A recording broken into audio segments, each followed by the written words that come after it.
Alright. Let's start getting through this.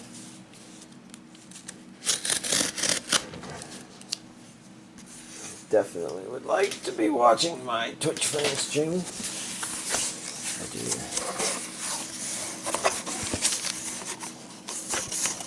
Just playing Soma. So, neat game. That's nothing in there. I do see a couple more things in here.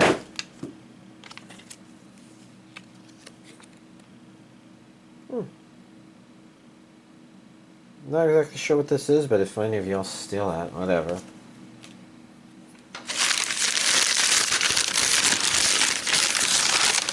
And if it's some sort of like $1 million prize, I'll just say, thanks to my friend Gigafrost who gave me the code. You don't even have to do that. In fact, maybe better not to do that in case it gives you problems. Let's see, and then we got this.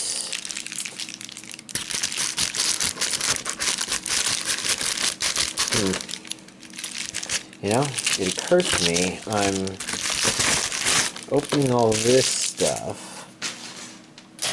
but I also have these two on the side, because those came in a package with something else, which I think is probably easiest if I come over here, take a peek at it real quick. This is a Nintendo Switch Pro controller with a turbo controls. It's not quite for the purpose I wanted. It has issues, but you know, it's still pretty cool looking. Alright, Sasaki and Miyano. This is regions A and B. That looks like an English dub. Ooh, different underneath the slipcovers. Pretty artwork. Oh, excuse me.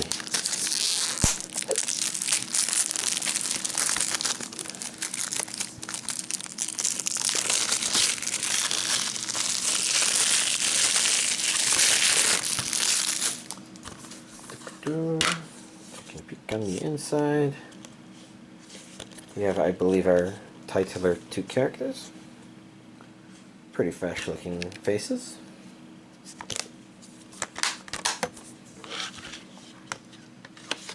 Next up we have Sabikui Bisco. Definitely very interesting art style there. The Spores of Salvation. Regions A and B, that looks like an English dub. I really do like the artwork. There's something about them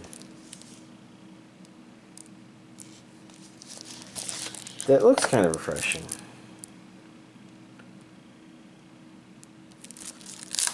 I say that, but y'all know that I watch whatever my whims feel I ought to watch, and I am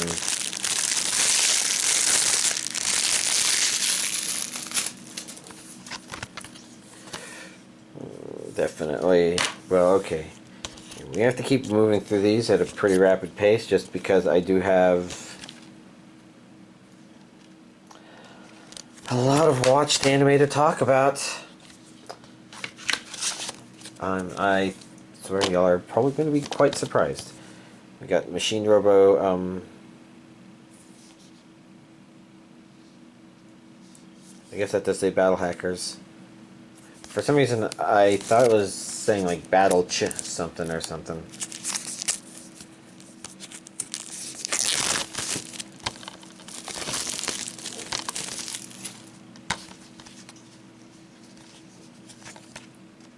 There we go. Different underneath the slipcover. As Eastern Star Discotheque has a tendency to do. It's pretty cool.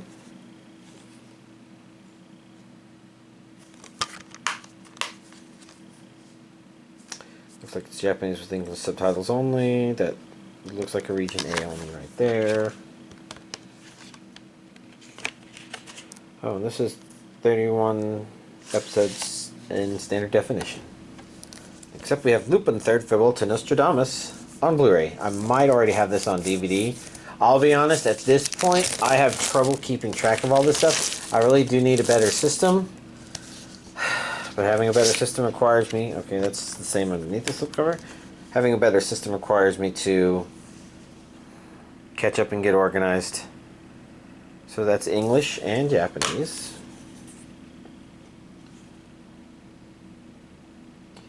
I'm just trying to process that character design, if it looked familiar or not. You got the longer poster on the inside, hence why it's not a reversible cover.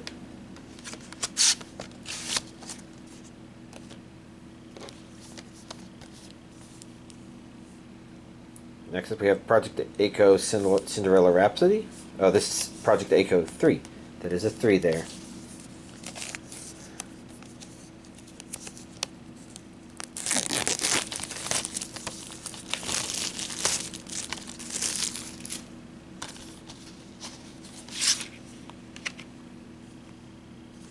Not different underneath the slipcover.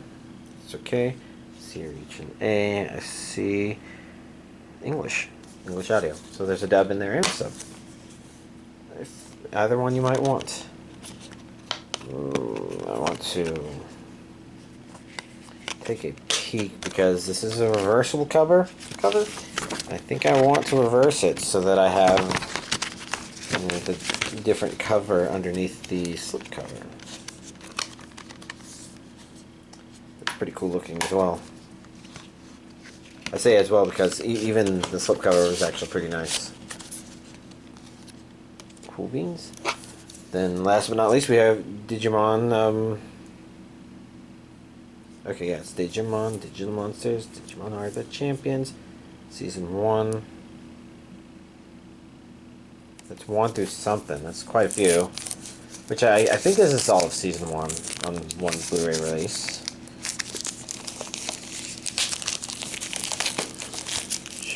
Being stubborn. How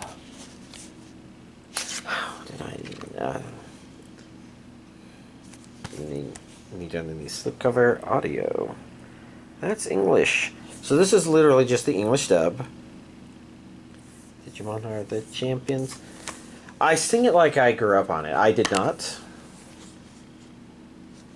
So just take that as it's got a very earwormy. Yeah, okay, that's the same cover there. It's a very earwormy intro. It's a good thing. Alright. So, here's this week's anime. It's all Blu-rays. This week's anime Blu-ray collection update. Alright. We've got a long list to go through. Jesus Christ. Okay. Somali and the Forest Spirit. So, this isn't the first thing on my list, but I decided to cover this first just because, I actually have this on Blu-ray. It's been sitting there. I've been interested and curious about watching it. And overall, it was actually a pretty good show. I'm not sure if I philosophically agree with it or not. And what I mean by that is I'm not exactly sure I know what its underlying philosophy is. I'm not it doesn't feel like it's sitting in a place where it's unsure, but it feels like it's kind of giving strong indications in two different directions at the same time. And even though I don't agree with it, it doesn't interfere.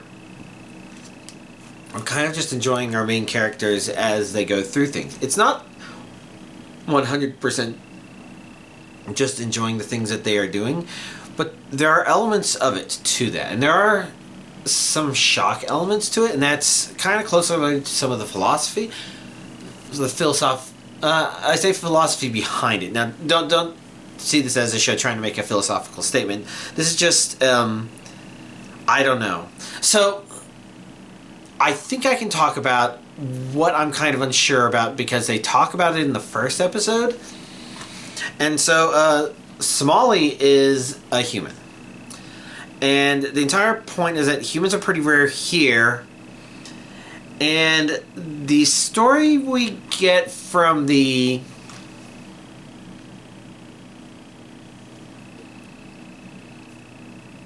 I'm not sure what to call them, but then again, they don't have one all-encompassing word as far as I know.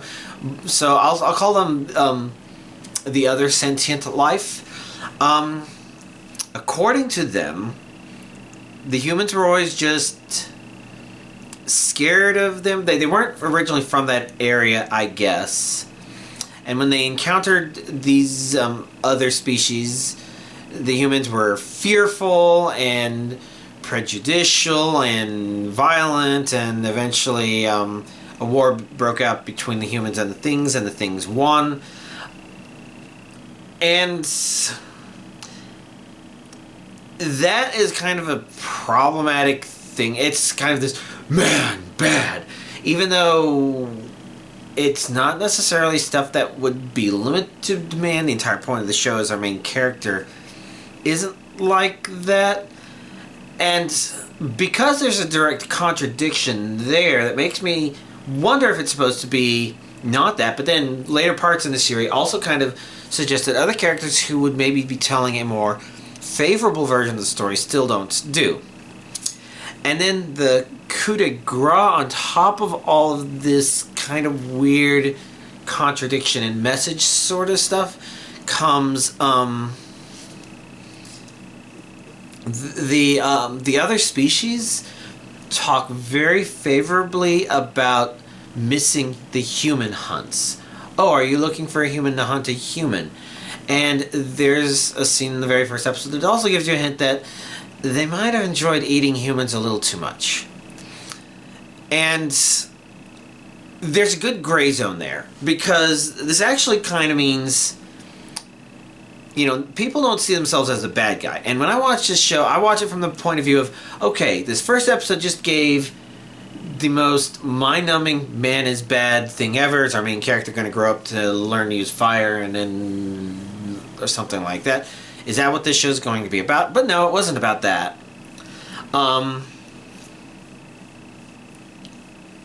Honestly, I'm not sure if I want to talk about what I would think it's actually about. But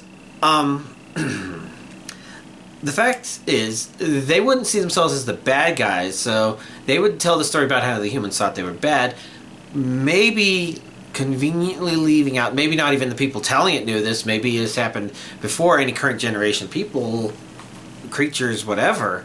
But it would seem to me that the show kind of establishes humans don't eat these things, but these things are willing to eat humans and actually kind of enjoy it.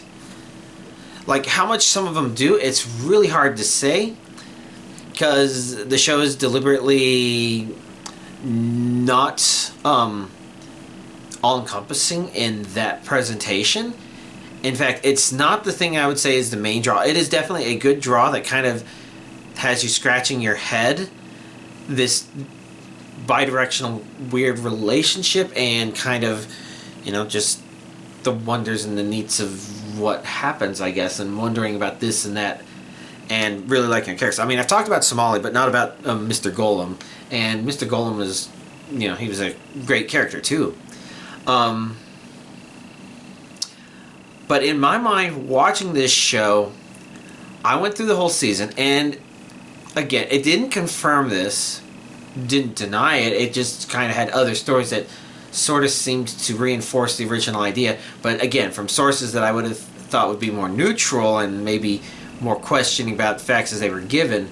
But it would seem to me that humans would have maybe ran into some of these things that started eating them, and that's when they started coming up with slurred names for them and seeing them as scary things and things that they had to vehemently oppose, because people who had been friendly with them had eventually had people eaten by, maybe not the ones they were friendly with, but I think some of the ones they were friendly with. And while prejudice as a concept comes up in the show, in fact it's specifically something labeled at the humans, it's kind of hypocritically in doing so, because you know, the creatures do show some prejudicial leanings themselves. Which, again, gets back to why the whole man bad thing is kind of stupid, because it kind of suggests that a lot of things that are unique about humans being bad are unique to humans, when in fact it's a lot of these things are not so uncommon. They'll say, oh, humans are the only ones who hunt for sport, and I don't even think that's true. I think there are a lot of animals that do, and you could say, oh, but those animals are you know, mentally unwell and not good for their environment and stuff like that, and I would agree. But then you could also say the same thing about the humans. Do we ever show humans doing a human hunt for the sake of good things? It's like somebody who thinks that, oh yes, this bad guy who kicked a dog and then murdered an entire innocent family uninvolved with stuff just to show how powerful he was. Now clearly the show's trying to show him in a sympathetic light, and I'm like, are you fucking nuts? And the bad seems to be kind of a sliver of some of that stuff. And this show, even though I'm not sure where it actually balances on it, just because its contradictions are either deliberate, good, thoughtful ones, or the author was just that stupid and didn't realize their own hypocrisy and contradictions in their own statements. And it's hard to tell. That's where I'm not sure where I philosophically agree with it. And while that's a lot to talk about, I think it doesn't weigh down the series. It's a thing that maybe you roll your eye at every once in a while, but the show doesn't seem to really be about that, per se. I say per se because it's also about that per se. There's back and forth, I guess you could call that. No. Yeah. Okay. I haven't watched those two things I just looked at there. This is my pile of things that are kind of in the radar to watch. But I was just noticing two things that are on the radar to watch. And this is now radar in two different places. But before we do that, we have a big long list to go down. Stuff that wasn't on DVD. So next up, I think last week I mentioned I was considering watching the second season of Arifureta. And one of you did comment and say, oh yes, it's good. And I'm not sure if that came out. If what I said last week came out exactly how I was thinking of. My opinion of season 1, as I remembered it, was there's a lot of things about this that I shouldn't be liking about this. Characters are deliberate edgelord. Some of these interactions are a little over the top. It's like, oh yeah, well, clearly this person decided fantasy anime, neat, but I'm going to go with guns. It almost felt like everything about it shouldn't feel fun and entertaining, but it was. And while I can't remember the exact details of absolutely everything that made it, I do remember I liked the attitude of our main character, because it did feel very contrary to the way a lot of these shows might try to present themselves. I don't think it was just that. There was a lot of things about it that worked. And that's why when I realized, oh, season 2 is on Crunchyroll and it's dubbed, I wanted to prioritize watching it, and I did. All 13 episodes of it? 12 episodes? Whatever's there on Crunchyroll. I didn't count the number, I just said season 2. So I watched all of season 2. And what did I think of season 2? It's okay. I think if you liked season 1, I think you'll still enjoy season 2. I don't think that you'll watch season 2 and say, oh yes, this is way better than season 1, per se. But in terms of continuing on from season 1, it's actually pretty entertaining and stuff. So I'm glad I rewatched bits and pieces from the last 3 episodes of season 1 before going into it, because, oh yeah, I completely forgot that this event happened at the very end of season 1 and was going to be an important thing in season 2. And actually, there were a couple of things there. And so season 2, I got to begin from a better perspective, I would say.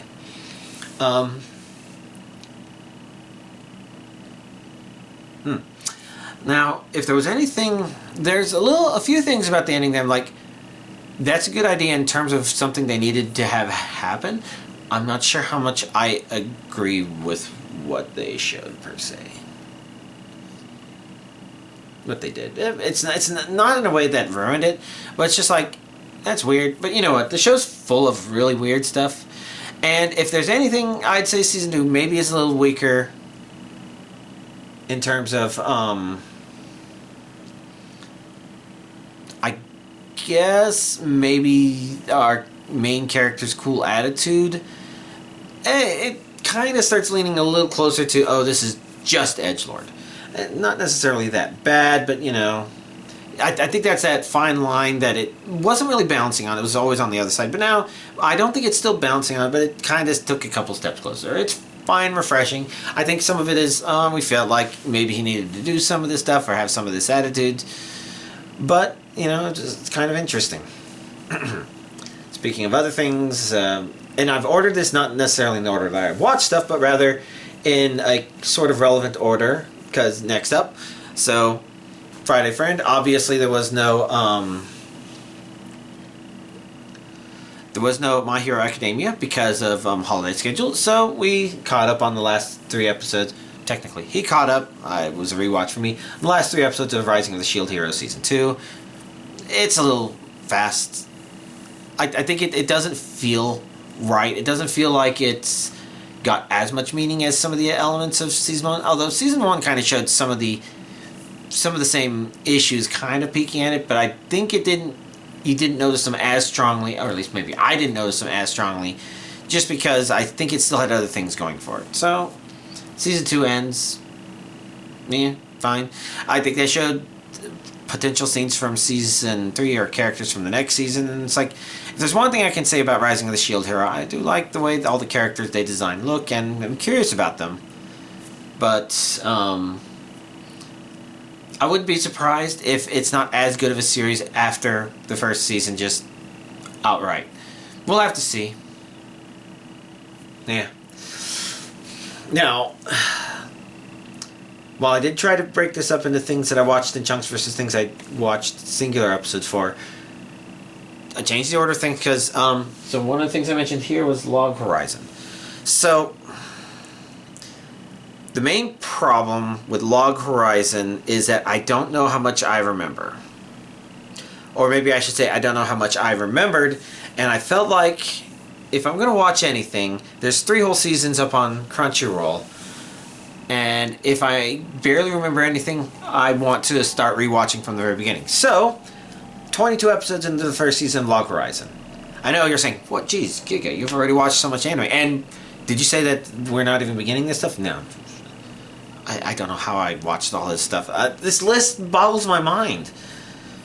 How did I do that? This was my first week back from work. I was doing Pokemon stuff in the evening. Maybe I was just multitasking while Pokemoning. Or maybe I just didn't get as much Pokemon stuff done. I knew it slowed down.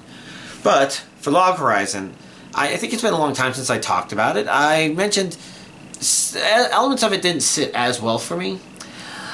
And I think some of them feel like they're still in place.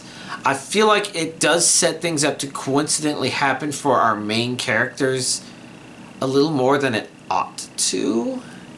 Like I mentioned that they discovered how to make food that they can actually enjoy eating, and it struck me as a pretty obvious thing to try. And rewatching it, it's like, I guess they did try to address that a little bit, but still I don't think it would be as non-obvious as they would, especially since it kind of suggests where people would start going from there. Which I guess it kind of sort of implied, but at the same time, yeah, I'm pretty surprised. It's a little hard sell for me. It's whatever. Log Horizon just kind of enjoys doing what it does. I felt like it had this habit of saying, oh, this system is so complex that... Well, it didn't even say this. It kind of implied it's so complex that most people don't know what an obvious debuff would do to them. It's like... And watching this season and processing it more, I do feel like it also feels like, oh yes, these are strategies people should be learning for dungeon crawling, but it feels like if they're doing it for noobs, they're trying to make it sound like basic playing of the game is far more fucking complicated than I think it would actually be. So I feel like it's overcomplicated. Now, it's not overcomplicating it in a way that's unrealistic, and the various skills that kind of come out of nowhere aren't unrelated. In fact, most of that unrelated skill stuff tends to come near the beginning, and then after that, it's just like, whatever. It's kind of hard to care about people's skills because everybody can be some class or subclass that you never heard of that can do something you never heard of. They can kind of make ththings up as they go. So it doesn't have that feeling of consistency, but, you know, it does feel like, that's kind of the style of this show. And it's interesting because for a lot of people, Log Horizon is that important show that's better than Sword Art Online. And I can definitely agree, past a certain point, Sword Art Online, it goes down the shitter really fast. And it does come up and become entertaining again, but it goes down again. Yeah, Twitch friend is getting mauled by some rather aggressive on-screen presence. Unfortunately, I don't know the details. I just kind of noticed, oh Jesus, that's kind of scary. But getting back to this, I feel Sword Art Online doesn't lean as heavily on some of that stuff. And I think what made that very first story arc of Sword Art Online work a bit better is the rules are better designed from a this makes sense perspective. Log Horizon doesn't feel like it has a set of rules that you can look at the show and say, okay, yeah, I know what's supposed to happen. It's entertaining enough watching it and knowing, oh, this is going to happen and stuff like that. But it's still the case that, like, the entire rules of, oh, yeah, they're all stuck in here. We don't know what that means. And the people of the land are sentient entities and not sentient as if, like, they're computer programs that just became sentient. It's more like two worlds got merged together. The world of the RPG from the RPG game perspective, and then the real world of the real RPG. It feels like they kind of merged, but it doesn't explain it and does do it. It kind of reminds me of the problem with the bad guy from Rising of the Shield Hero Season 2, where there's all this stuff he does, but because they haven't really established very well what the I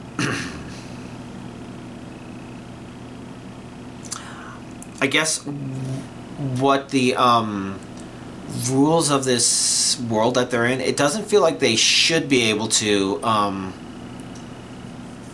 he should be able to do this. So the fact that he is requires explanation, I guess.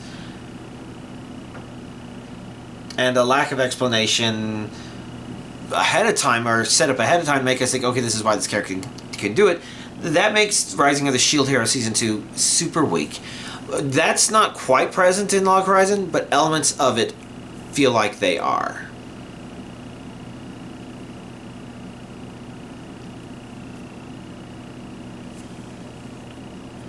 I guess,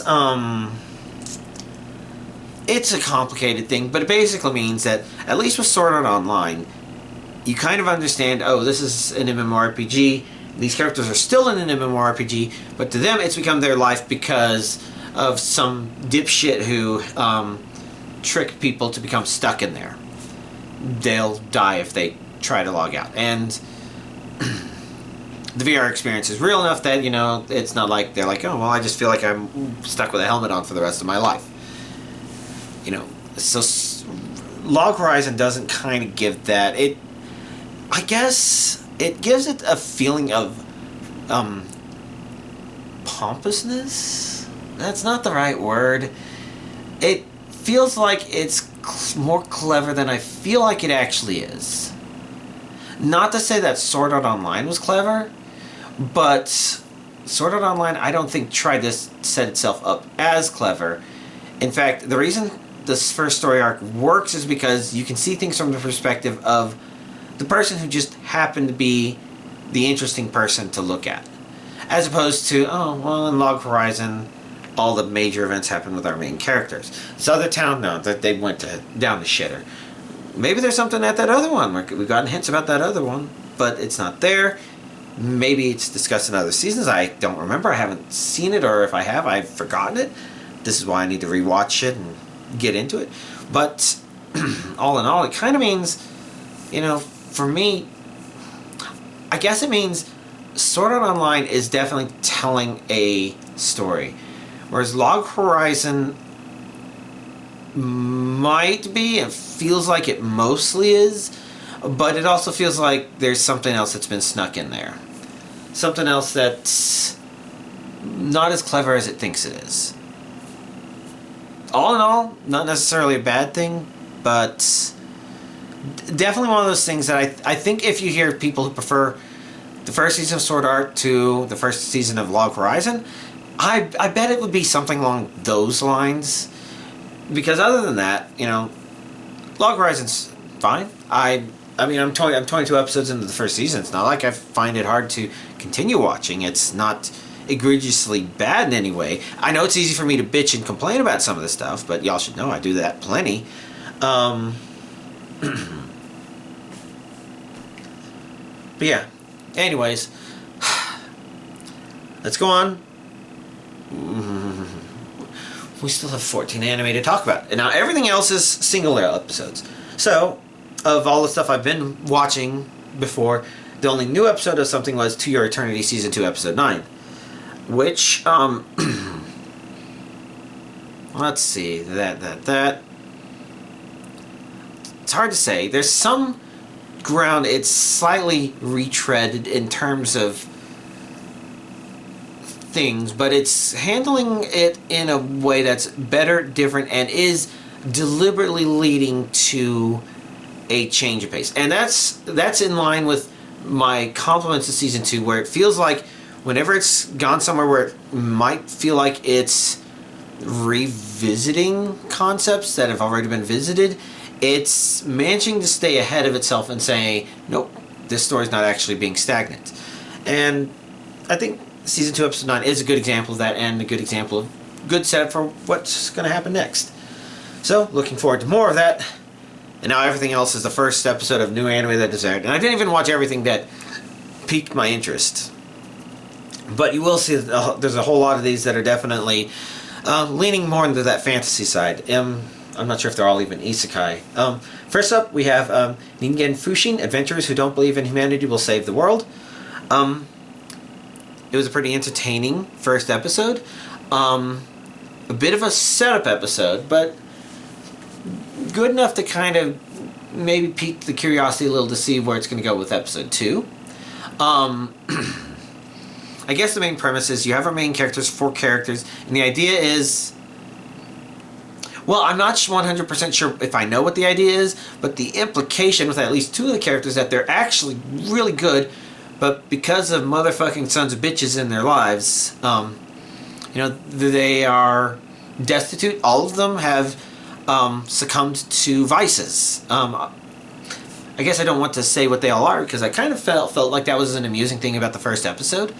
But the idea is they fell to vices, they don't trust other people, they all end up at the same table at a bar, completely by coincidence, and they all say together, I can't trust nobody, or something like that.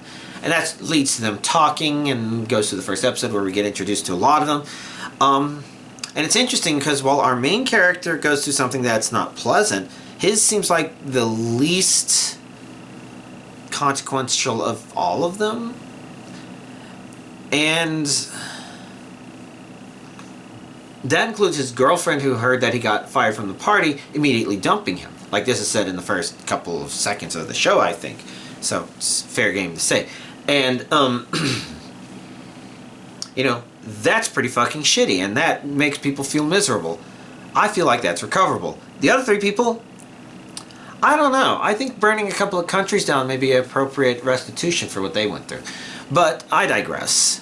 And to be fair, one of them we didn't actually hear, but the implications are pretty dark. Which is interesting because the episode, even though what happened to those characters is pretty dark, still maintains a somewhat amused tone, and it doesn't feel out of place to me. Like, it's not saying what happened to them was amusing. It's kind of saying, oh yeah, well, you became this opposite of what you said you'd be. Oh, you chose that as your vice? That's kind of hilarious. So I think it's trying to balance the fact that it's got some really dark stuff that's happened in there, but it doesn't want you to, as the audience, to get sunk down like that. So I mentioned like Rising of the Shield Hero Season 1 is supposed to get you really angry, but it's good anger because it's clearly trying to get you angry and then grab that and then go somewhere with it. And this show isn't trying to do that. Now, what exactly it's trying to do, I'm not 100% certain, because the idea is, again, it sounds like all 4 of these characters are actually really damn good at what they do. But 2 of them we haven't actually been told that, and 2 of them we don't know if maybe like, oh, their awesomeness slipped or anything like that. And so that's why episode 2 is definitely needed, but it's an interesting first episode. Next up, the anime with the award for the longest title of all these things I'm going to be reading out: The Magical Revolution of the Reincarnated Princess and the Genius Young Lady. Episode 1. Fun enough. Let's see. This one is definitely an isekai one, where our main character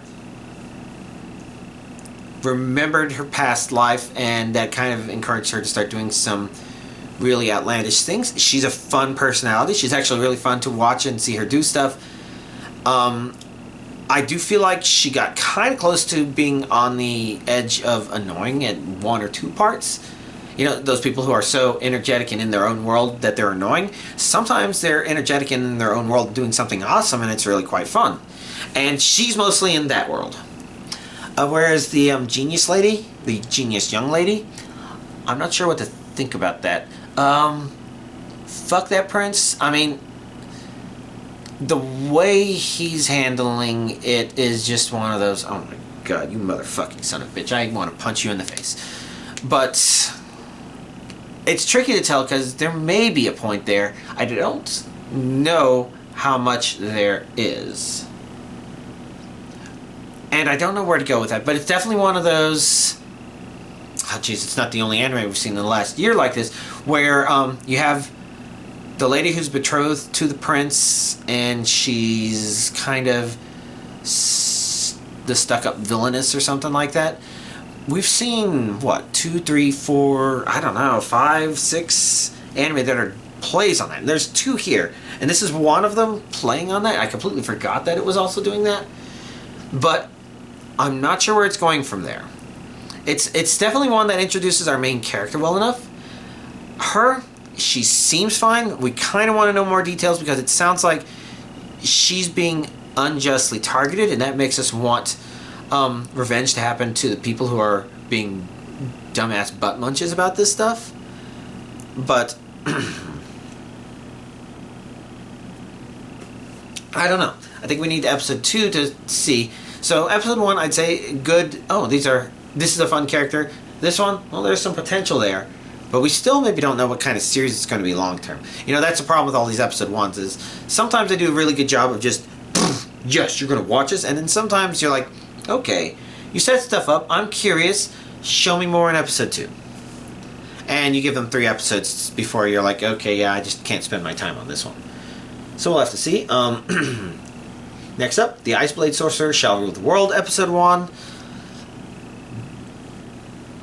What do I remember about that? That one definitely sets up that our main character is a commoner transferring into an elite magical academy that's normally populated by nobility. Did it say he was the first? Am I mixing that up with something else? There's a lot of overlap in some of the stories that have been told. So it sets that up, but he's secretly a badass. And him being a badass at the very end of the first episode was actually really great. It wasn't done in one of those ways where it's just like, kneel before me, you peasants. Instead it was just one of those things where it's just like, oh, that was some pretty slick moves. It actually reminds me of another anime that I watched, but I'll have to get to that one later. So that's a good thing. Another interesting thing is they weren't calling him a commoner. They were using a different word for it. And I can't remember what it was. Oh well. So definitely curious. What they're actually planning to do with it, it's kind of hard to say. But, you know, if you were to ask how I would compare it to the regular Magic High, I prefer that one more. But this one's definitely got a more fantasy kick to it, and I'm curious to see what it's going to do. Next up, chillin' in my 30s after getting fired from the Demon King's army. Episode 1. Let's see. There's one thing about it that didn't make sense, but for the most part, you know, our main character is, he was a part of the Demon King's army. I think it suggests that maybe You know, the reason he got fired from the Demon King's army is because he was the only person in the army that couldn't use magic, and all demons can use magic. And the first thing that comes to our mind, and something that the show kind of suggested, if it didn't outright say, I'm not 100% sure, because I try to be careful about interpreting those statements. It maybe implies that there's a possibility he was human. I'm not sure if that's actually the case. Like, maybe it could be a mix, or maybe he's actually a demon, and the reason humans haven't been able to register as adventurers is because, you know, the adventurer magic can't work with demon magic, and he's the only non-magic using demon who can become an adventurer, or something like that. You know, there's a lot of things that are curiosities. He is, you know, the show does state, okay, you're like God tier at all four of these things. I've never heard of that before. It's pretty cool and fun when it does that. Tries to set up, oh, you could go to a place where you can get more done, but it's like, no, I'm going to relax. And there's also this implication that maybe there was a kind of, like, he had some sort of relationship with the previous Demon King, I think. And I'm kind of curious where the drama for that may lead, if there's interesting stuff that can lead to. And so it's got a lot of potential. Maybe not the strongest of all these first episodes, but I wouldn't say that it's I would say that it's succeeded in setting itself up as something that's quite a curiosity. The Reincarnation of the Strongest Exorcist in Another World, Episode 1. I thought it was a fun episode. A little worrisome because I kind of wonder if it could easily burn itself out. I don't feel like it is burning itself out yet. It may happen later, but our main character is an all-powerful exorcist who died of non-natural causes, or rather he was about to die, and so he used the spell to reincarnate himself. And by doing that, he ended up in a world where magic exists, and he doesn't have magic. But instead he has something that people there aren't very good at perceiving, which is spiritual energy. And so, because he was a spiritual exorcist. The exorcist is like spiritual energy stuff, right? And so it kind of establishes that, you know, they can't properly perceive how powerful he is. And the first episode ends with him properly destroying it. Like, they have moments in there where it's just like, you shouldn't be underestimating him. And it's definitely an interesting curiosity where it's going to go from here, because the fact of the matter is he is a badass, but this time he wants to be cunning. But on the other hand, one of the weaknesses this show did show is one of his brothers is just a complete motherfucking butt munch son of a bitch. I don't know. It's not as bad as Beast Tamer in terms of pretty much everybody that's not a good character being, I'm going to be evil and kick dogs. You know, it's nothing as bad as that. But it's still so over the top that it's just like, why? I mean, I think some of the implication is because of the three brothers, our main character is the youngest half-brother, you know, the bastard of the family, and of the older two brothers, it's the younger of the older two brothers that is like this, and maybe you should be summarizing. He's got some sort of inferiority complex with his older brother, which is fine, but I do feel like it feels a little over the top.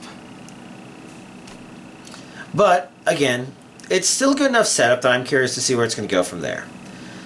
Next up, Saving 80,000 Gold in Another World for My Retirement, Episode 1.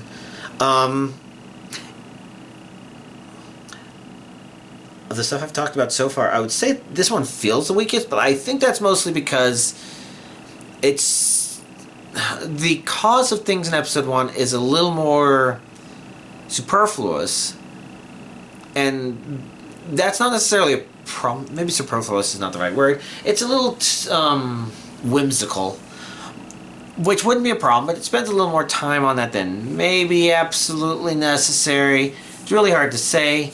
I think the main problem is Episode 1 needs to spend a lot of its time setting stuff up, and there's very interesting things that happen in there. So it's not like, when I say weaker than the others, I don't mean like by a long shot. I just mean that, like, it showed that it has some good promise, but I'm not quite sure what kind of show it's going to be. Our main character didn't really show herself off to be some sort of combat genius who's going to liberate the humans from the Demon King's armies or anything along those lines.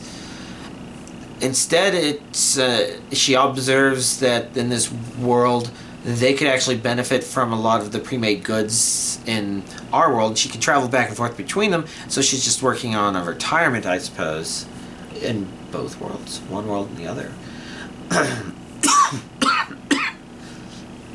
The point is, I think it established that that's the general idea, but not really. I don't think it doesn't feel like it gives enough of an inkling what it's going to be. Is it going to be a world building one? Is it going to be one where she starts setting up massive industries or something on the other side?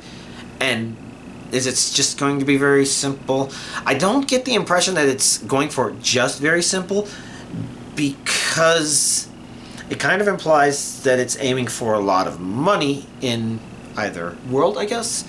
So to me, that kind of suggests non-menial stuff. Now, what exactly that means, it's hard to tell, and that's the weakness of the first episode. This is one that's going to lean a little more strongly on what episodes 2 and 3 do, I think. Next up, Handyman Saito in Another World.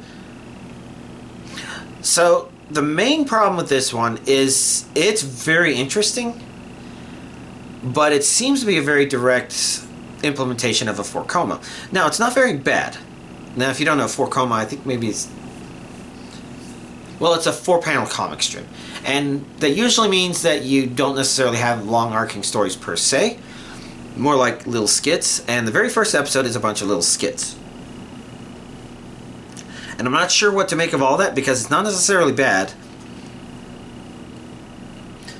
But it is something where it feels like I wanted to know more about our main character. Now, they did a good job of kind of introducing our 4 main characters, maybe a little bit of a couple of other characters that are maybe also relevant. Maybe they're also part of the party or interact with the party. I'm not sure. But for me, the name is Saito, Handyman Saito. And the idea is, this is a very stereotypical medieval magic fantasy, maybe D&D inspired even. I'm not 100% sure that that's actually the case. But, you can definitely tell that there's those kind of elements. There's a fucking mimic in it. If you hear mimic and you think of Dark Souls, that's fine. But Dark Souls, I think, is doing it because the concept is just inherently deviously evil, and it's classical Dungeons and Dragons things. But I think the issue is just that I kind of want to get a better impression of our main character, because his name is in the title, and he's supposed to be the one that's the interesting wrench in all these people's works, and that's actually a funny way to put it, because he's a handyman. And what exactly does that mean? That basically means in this, he's a jack of all trades that's all about making things continue to work, which means he's introduced to us as somebody who can pick locks. And this is mostly important because, in our world, we have locksmiths who can get you back into your front door if you accidentally lock your front door or lock yourself out with your keys inside, or you lock your keys in your car or something. These people have a pretty intricate understanding of how the locks of these vehicles work and how to maybe work around them. And a lot of our stuff is easy to work around. But if you've ever watched Lockpicking Lawyer, then you probably know that.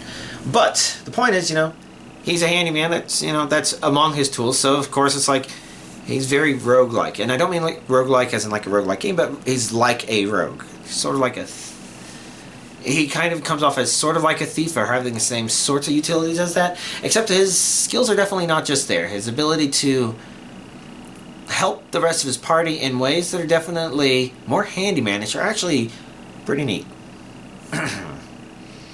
But I think the closest we got to anything for story related to him, we did get some hints as to his interaction with all 3 members of his party, and they're actually all pretty interesting and neat.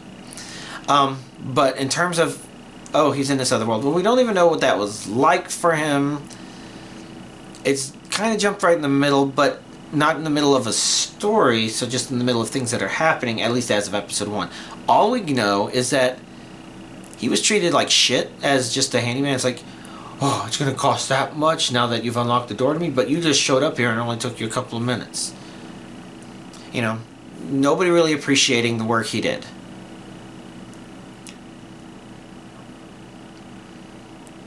And it ends episode 1 saying that he actually feels satisfied, like people appreciate the work he does in this medieval fantasy world. And that's a good thing. So it's a weird first episode.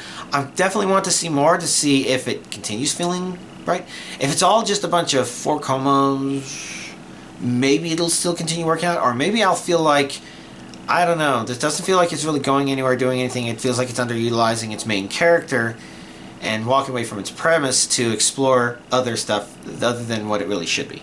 So I'll have to watch more episodes of that to find out. Next up, Season 2 of By the Grace of the Gods started airing as well.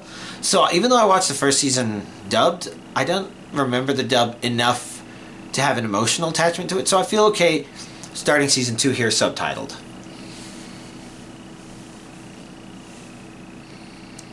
And I don't know how well I remember Season 1. I think I tried to peek around some stuff, but that one was a little harder to peek because I don't know that that one kind of had story goals. It had story moments, but for the most part, it just sort of is sitting there doing its thing.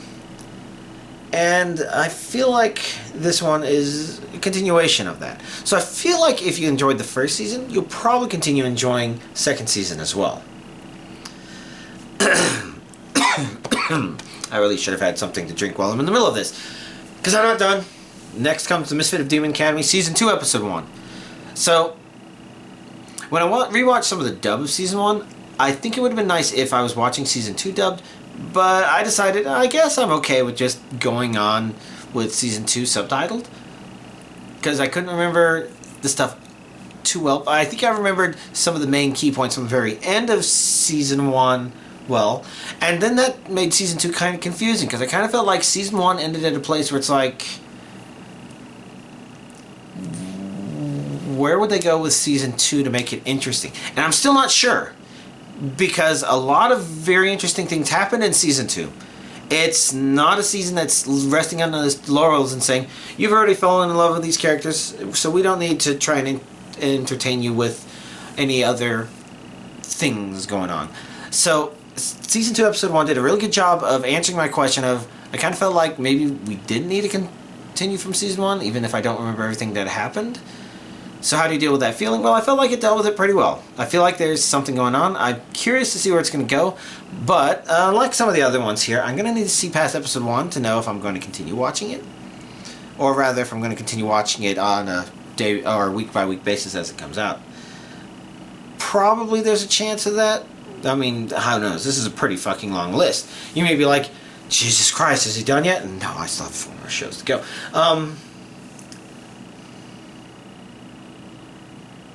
Definitely a curiosity. Next up, and this is the last one on Crunchyroll, Reborn to Master the Blade, From Hero King to Extraordinary Squire, Episode 1. And I actually really like this episode. What all can I say is good about it? So it's another one of those ones where our main character reincarnated as a baby. A baby who remembered absolutely everything from before. Now this isn't reincarnated from our world to I think it's in the future of the world from which... Excuse me. Now I've been having trouble digesting stuff for a couple of days. If not a couple of weeks, I don't know. But... you know, those can be very entertaining, especially if done right. This one, I think, does some very entertaining stuff in what it does. And this is the one that I was thinking of when I was talking about the Ice Blade Sorcerer Shall Rule the World. So, Episode 1 of Ice Blade Sorcerer ended with an actual pretty interesting sword fight battle. And this was a practice sword fight battle. But I would say what happened in Episode 1 of Reborn to Master the Blade was probably the most spectacular thing. So our Hero King is reincarnated as a little girl. She's still growing up. But this seems to be... this first episode shows us where I guess she first gets to finally show off some of her previously lively training and just really blowing everybody away. And she does a good job, not just the person there, but I feel like I thought it was actually really fucking awesome little confrontation. Now, if there's any problem with the first episode, it's that ends on a really fucking good note. I do want to see more of it, but I'm not quite sure what this episode's going to, or what this anime is going to be episode by episode. Is it going to be story-based? Is it just going to be a one-off stuff? I'm not 100% sure. I suspect there's going to be a story. I don't quite know if the story's going to unravel in a way that I find entertaining, but it's off to a really good start. At least in terms of, you know, that scene was really awesome. So, next up, that's everything I watched on Crunchyroll. Fortunately, High Dive, you know, the Sentai Filmworks site, High Dive has picked up some more series as well. And while I haven't watched absolutely everything that I'm curious about, I've got a couple of other things that I've noted as, maybe I'll watch the first episode of this and see what I want to do. Of the three I did watch, we have Farming Life in Another World, Episode 1, which shouldn't be confused with that other farming one that was from last year, which may have gotten better, but as of 4 episodes, it was only okay, I guess, and not quite keeping me held in interest. This one is a bit better, because if you're going to make a show that's about farming, then I kind of want to see a main character who's about farming, and that's kind of what he's been doing. And while I'd say there's a weakness in the first episode in terms of we haven't seen his interaction with other sentient life per se. I say sentient life in terms of things that would communicate with him, give us the audience more insight into their thoughts and thought process, and wouldn't be a convenient, oh well, that's not how animals would act, but whatever, that works fine. Kind of want to see where it goes. Now, I say that as if it didn't do that in the first episode, but technically it did. It begins by showing a flash forward of what things are going to look like later in the series. And so it's really something that's supposed to build up to there, and I'm definitely curious to see what it's like to build up to there. The interaction, the anticipation for seeing an interaction between our main character and another character is pretty high. So, and again, you know, there's a lot of stuff in there that's farming stuff that's just kind of like, I feel like this person's a farmer. That other guy, I didn't feel like he was a farmer. I feel like they gave him the title of farmer, but they had him generic anime hero protagonist number 587 or something like that. Maybe not that bad, but it definitely felt a little more that way than it really should have, given that it was about farming. And this one's about farming and, again, working out. Next up, Giant Beasts of Ours, Episode 1. An interesting curiosity. I really like the mysterious escaped girl. I don't know that we know the entire rules for this. We learned that there's this concept of paladins and clerics, but I don't know that we know the details of it. But they're definitely an interesting curiosity, and I'm curious to see where it's going to go here. It does spend a good amount of time. Oh my god, that happened. I forgot that happened.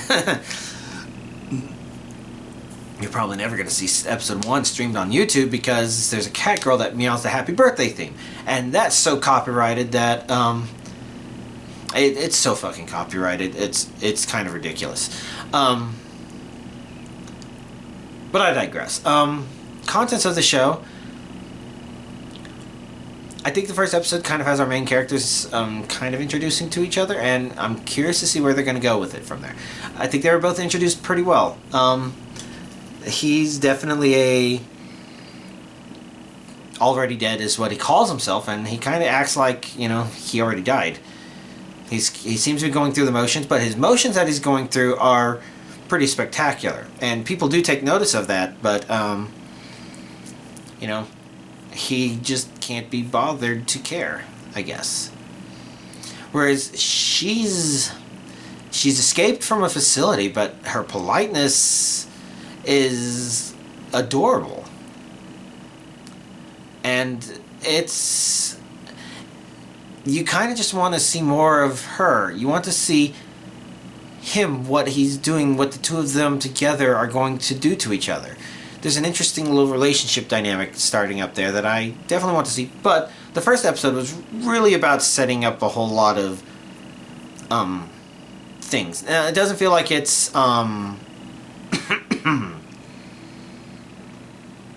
spending all of its time recovering stuff that was covered in like a video game or something per se. Maybe it is. I don't really know. I don't know where it came from. But at the same time, you know, it does mean that where it ends at the first episode, you still want to see more because you're not 100% sure where this is going to go. It's usually a story setup that I see working better in movies. Although I think there's been shows where I've seen this sort of thing as well. But where they go is usually kind of hard to predict just from the description of that alone. You kind of have to know. I don't know where it's going to go. I definitely need to see more than the first episode. Then, last but not least, and I wonder if I'm reacting to something in the air. Or maybe I'm just talking too much, I haven't drank enough. Last but not least, Endo and Kobayashi Live, the latest on Tsundere Villainess Liselot. Episode 1. And I'm not sure how much I'm going to continue watching this one, but this one is definitely interesting.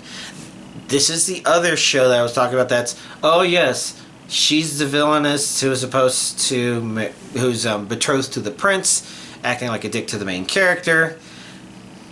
But the main trick is, I think you're supposed to understand that she's just really bad at expressing herself. She's not a good person. And our main two people playing the game understand this. But for some reason, the game is magically no longer following the script of the game because the prince can hear our main two characters when they're watching stuff and commentating. And so they have a goal to continue commentating in order to change the outcome of the game. So it's interesting because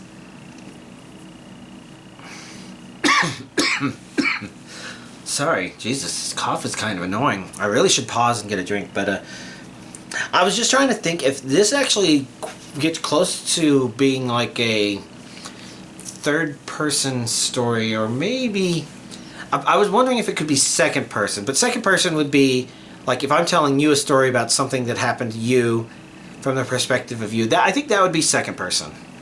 Third person is you, the audience, seeing the story from the point of view of a third person. And yeah, this one is a third person, but I'm not quite sure. I feel like the main character is the prince.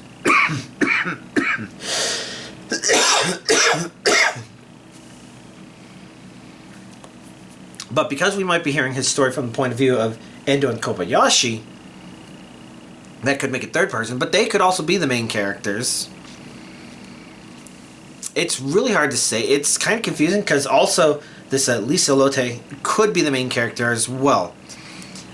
And the entire goal of this is for us to see the outcome of her, but we're not seeing it from her perspective. We're not seeing it from the perspective of seeing it from her perspective. We're seeing it from the perspective of someone seeing it from her perspective. Which is an interesting concept. But my worry is it leans a little too heavily in that commoner transferred into the school, magical school with the prince and the villainous baronet or whatever. The betrothed villainous lady. And I might be okay. I'm just gonna have to see. But I think other people who are kind of fans of that genre may actually enjoy. I say genre. That genre. They may actually enjoy this twist on it. It's an intriguing twist. It's one that I've wanted to see kind of implemented more, because I think the closest we've seen to stuff like that is like the Never-Ending Story, with the book rewriting itself as things were happening, because our main character was able to read about the things that he was doing at that moment. You know, that one, that's very spooky, neat, and mystery. And the same idea of, well, what if you watched an anime? What if you watched Somali and the Forest Spirits, and you yelling at the screen caused the characters to react to what you were saying, and then they started going in a different route? Would that mean that the story changes for absolutely everybody who watches it? Would it be the only the people that watch this copy of it? You know, that it's like it's kind of magical and mystical, but I've never really seen it explored. This is the first anime I'm seeing actually explored, which is very interesting. Okay. Beyond that, that's all the anime I've watched. Again, I think that's 18 different series touched throughout this week. This doesn't include a couple of one-off episodes I rewatched here and there, but as stuff came out, I've been busy. But I've been also playing Pokemon still. I guess as long as I continue to have either raid Pokemon I want to train, or maybe just interesting Pokemon I still want to collect, I still have stuff I can do there. And raid Pokemon are definitely, I've got a pretty good roster. Between my two games, I'm not having trouble with any raid unless I kind of misread how one's going to go, and then I die and I'm like, okay, yeah, so I can't go with this more aggressive strategy. Let's go with something slower and straightforward. Hey, that worked. Cool. Next. So if, that's a lot of things. I know there's at least one raid that will still give me a problem, although I'm very close to solving that one too, potentially as well. But it basically means that, I still want to build up a couple of raid mon. And I've still got some tabs opened up to remind me to do those. And there's still episodes that came out this past week, and I think one that comes out tomorrow, although it's already Tuesday, so technically today. There's still one that interests me there, at least. Maybe 2 or 3. I don't know. I don't know what's going on. It's good for y'all, If y'all like hearing me talk about anime, then it's good. But otherwise, my brain may be fractured at some point. We'll have to see.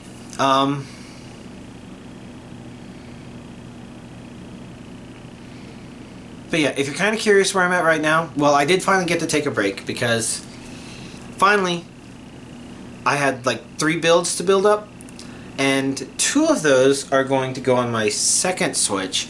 So that gives me the bandwidth to just simply train some of those up. And it's also gave me a role to train up my Sableye for raids. Believe it or not, it's an anti-annihilate weapon. Specifically for ghost types, which is ones that I don't have a good answer to until maybe this will work. We'll have to see. Whenever I do get annihilate that happens to be ghost type, I might never get one. Again, we'll have to see. But I'm at the place where I can still train up Pokemon for this game so that there's just enough flexibility between them. And I think I'm at the point where I'm also looking for some difficult shinies to train those up in the main game. And the one I'm looking for right now is a 3-segment Dunsparce. In particular, since I guess I'll be looking for a shiny one. Because I was kind of hoping to catch a wild one, but then I found out that there wasn't wild ones. But it's like, well, it's a good thing I've been doing shiny sandwiches and catching shinies. A soft reset, none of the shinies evolve into a 3-segment. But it sounds like that's kind of the way to go. And that's probably the way to do it if you want a shiny 3-segment. Because that's you get shinies a lot quicker that way. And if you just want that 1 in 100 that will evolve, then shiny hunt. But the other tricky ones I'm going to look for is a Poltegeist. I already have a chipped pot Poltegeist that's an authentic form. But there's another build that's probably an even better build. And I'm going to go ahead and get the shiny for that one. And then and then I think my main game will hold on to the shiny, whereas the other one goes here and is just an interesting alternative version for that one. Probably never used, but excuse me. I suppose the point is yeah, that was just a funny thought I just had. It's not going to work, but it was just a funny thought. The point is, Poltegeist can be... So you have to catch a Sinistea first, and they're really small, and the screens are kind of hard to see. They're really small. So, I'm... Oh, well, batteries may be getting low. Oh, Jesus, battery's getting low. So, I have to find one. I need a magnifying glass on the TV screen if I'm going to see them, or go up close. It's going to be tricky to find one just because it's hard to see them, and it's best to hunt for them during the day, so when it's night, oh, suddenly there's too many other ghost types and I can't hunt for it as well. So, that one's tricky, and then I think I do want a shiny Bellybolt. Like, I'm training one up for this game, and this one can be non-shiny, but I think I want to get a shiny one, and those are supposed to be kind of hard to get as well. It's really hard to see them. It's like this one little difference. It'd only be worse if I was trying to go for a mouse hold or tandem mouse. So, as you can see, I'm still busy at Pokemon, although I've slowed down to just do stuff that's maybe a little slower in general. Oh well. So, there we go. You got to watch my lungs slowly die over the course of the past, what, hour? Jesus Christ, this is going to be a long video. I'm going to start the processing tonight so that I don't have to wait all day tomorrow for it to process and upload. Otherwise, I'm not uploading until like 9 p.m. or something crazy like that. So, y'all, have a nice week.